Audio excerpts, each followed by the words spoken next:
ми маємо русинський язик. Особо багатий, древніший в Європі язик, котрий обладає собою настільки тих унікальних способностей, що ніякий современний язик, ні українська мова, ні русський язик, ні мадярська, ні другий не способні його замінити. Но є опасність. Русинський язик в останній час почали використовувати для фіглів, для дурничок, для анекдотів. І тим самим хочуть понизити його статус. Ми предлагаємо русинам, можеш фіглювати, можеш фігу робити, але щоб з русинського язика робити лише предмет для фіглів, ми дуже просимо воздержатися. В інтернеті бум русинських поетів. Ми ніколи не думали, що русини тільки мають поетів, а такі красні вірші. Останні були Василя Попика та Іван Беначовський, давно вже рахуємо, вже патріарх малий у нас русинського.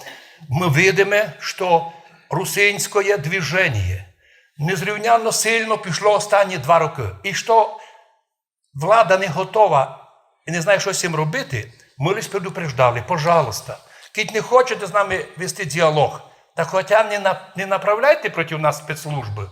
Ніхто з русинов за 28 років не робив антиукраїнські заяви або заяви сепаратизму. То, що нам клеїли СБУшники, це їх злочин, підкреслюю, злочин, і судді, і прокурора, і СБУ, ми того не робили, я того не робив, і 600 свідків не підтвердили ні один на суді, що ми десь таке робили.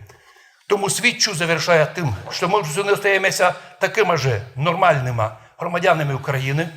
Попались ми у таку крайньо невигодну для нас ситуацію, коли ми єсме на своїй землі, в складі України, і вдруг нам сказали, а вас не є.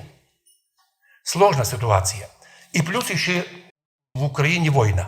Що нам робити? Перше тоді не йти на крайні кроки, не робити лишніх заяв, оперативно всяких наших провокаторів в нашому движенню бистренько виявляти і казати, що будьте добрі, це не наше. Остальним желаю красно говорити по-нашому.